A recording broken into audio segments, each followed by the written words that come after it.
Welcome back to another video. It's going to be a quick one today. It is a wet and miserable July day here in the northeast of England. It's rained all day and it feels like it should be the middle of December, not the middle of July. So what better way to cheer us up than to quickly make some strawberry jam, traditional strawberry jam. So these were handpicked from our allotment here on the Smallholding last night by Stephen and I. I have got 3 pounds 8 ounces and we are going to be using the traditional jam method of using sugar and lemon juice as the preservative. I've got some jars sterilising in the Instant Pot at the moment because that's my preferred method of sterilising when I'm working out here, and I'm going to quickly run through what we need to do to get this absolute fantasticness made and onto the winter shelf. We're going to be using bottled lemon juice today, and it's a really quick process. So we will be adding 3 tablespoons of lemon juice to the pan that I've got here warming up. It's just a Dutch oven, my trusty old but stained Dutch oven. It is clean though, don't worry about that. 3 tablespoons of lemon juice are going in. Best to use bottled lemon juice so you know exactly what the acidity level is, I'm told.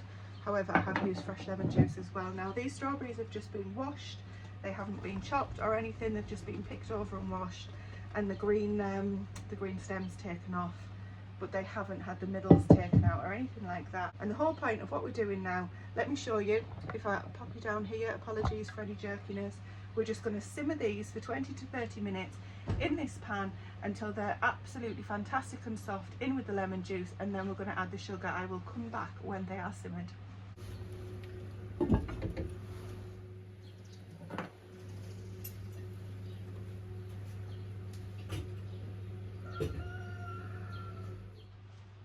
Let's have a little look how this is doing. I have got a spatula, silicone spatula. I normally have a wooden one, but I've left it inside.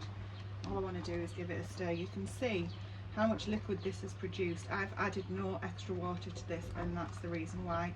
If you see any of the strawberries that you think, oh, I'm not too keen on that, that looks a bit funky, then make sure you take it out because you only want the freshest strawberries in here. Now, some of these are still quite hard, as you can see, the larger ones. I'm just going to give that another 10 minutes or so because we want this really, really tender.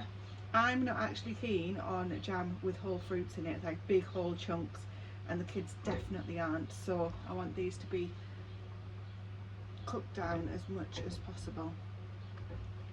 Now, some might say this recipe uses a lot of sugar, and you would be right, it absolutely does. There is 3 pounds of sugar in there, which is a lot of sugar, but this is not something that we eat by the bucketful or anything like that. When we have it, it is absolutely in small amounts and as a treat. So I'm very happy using the traditional method of more sugar from a preserving point of view and not having to add in any extra pectin. We've got some action here now. This is really, really softened up. So what I'm going to do is actually at this stage, there's no sugar in here, remember, I am just going to go in and take off this this scummy bit. It's not actually scum, but that's what it gets called. Perfectly edible. And the reason that I'm doing this is because previously I haven't done this. You can do it once your jam's actually boiling with the sugar, and I chose not to because I thought, well, that's just throwing away good stuff, but it does leave a sort of a nasty looking top to your jam sometimes, and although again it doesn't do any harm, it's just not very favourable, especially if you're giving them away and people open them up and see this kind of frothy substance on the top. They do start wondering, oh, is that mould? Is it not, is there something wrong with it? And the last thing you want is, after all your hard work, for anything to be thrown away unnecessarily. Right, so what I'm going to do is knock that heat off very briefly. I'm going to grab my jam funnel and my thermometer, because that's the next stage once the sugar's in. I'm going to add the sugar whilst it's not kind of bubbling away. We're going to let that dissolve, bring it to a rolling boil, which just basically means quite an aggressive boil. And then we're going to boil it for a few minutes till it reaches setting points, which I will use the digital thermometer for this time. I do have a jam thermometer that you just put in and can leave in. Unfortunately, somebody that should remain nameless has used it for something else and I haven't had it back. So while that heats off, I'm just going to pop this sugar in while I go and get the funnel. So the jars are sterilised but they're hot still because they haven't opened the Instant Pot. They'll stay hot for ages. Rest of that in there. And I'm just going to let that dissolve before I turn the heat back on. Okay, that sugar has now dissolved thoroughly, so I've just turned the heat back on. Oh my goodness, this smells amazing.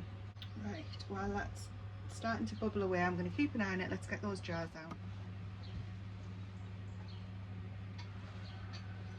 Pop the lids in the Instant Pot as well, so that they're nicely sterilised.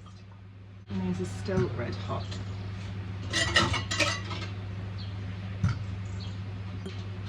So remember, the reason that we don't need to water bath these afterwards is because of the amount of sugar. These are not low sugar recipes that we're doing.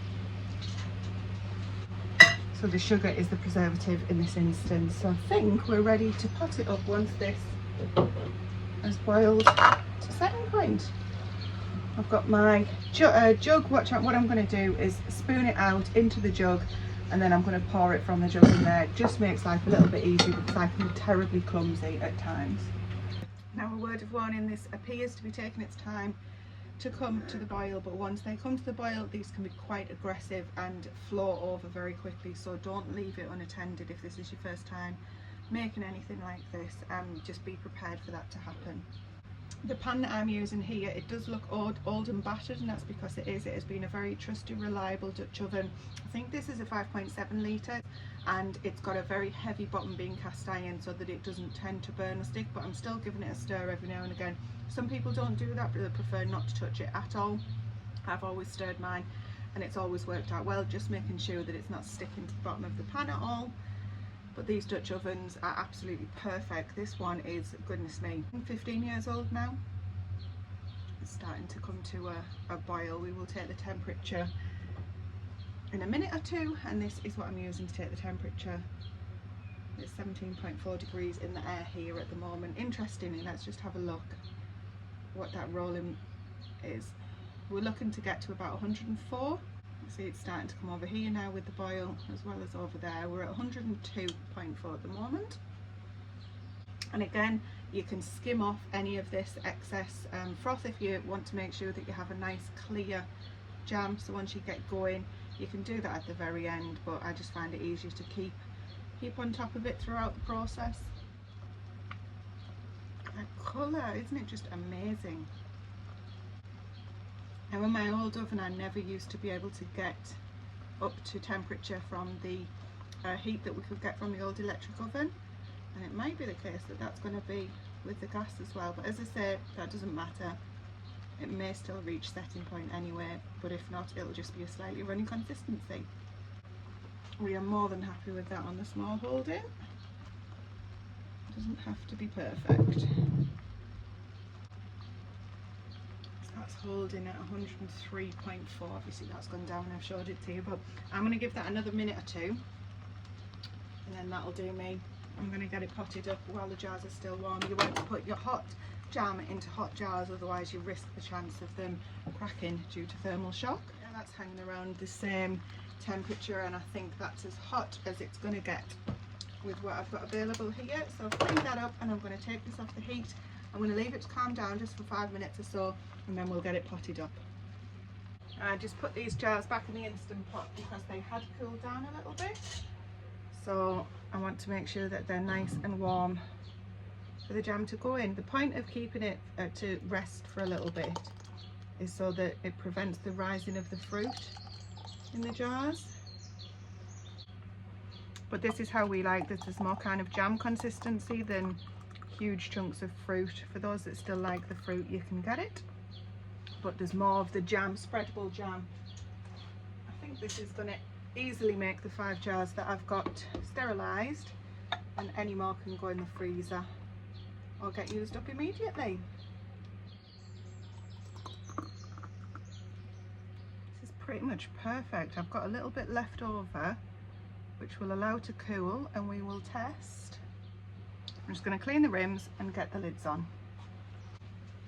Now again, clean rims are just for cleanliness really, rather than to stop it, to prevent it from sealing or anything like in pressure canning, when it's really important to have clean rims to prevent the seal failing. But in this instance, as I say, it's more for cleanliness. I'm going to get these on. I'm going to screw them on nice and tight.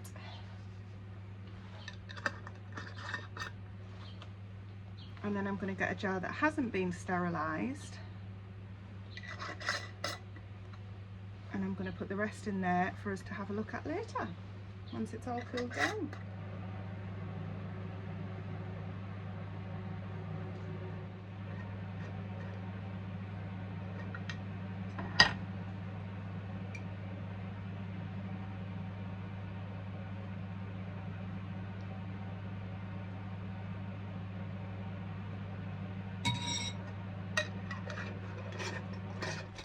Well, all that's left a few days later is to try this. The consistency is absolutely perfect for what we were trying to achieve. If you want a much firmer set jam, then you really do need to get it up to the temperature of about 104.5 degrees C.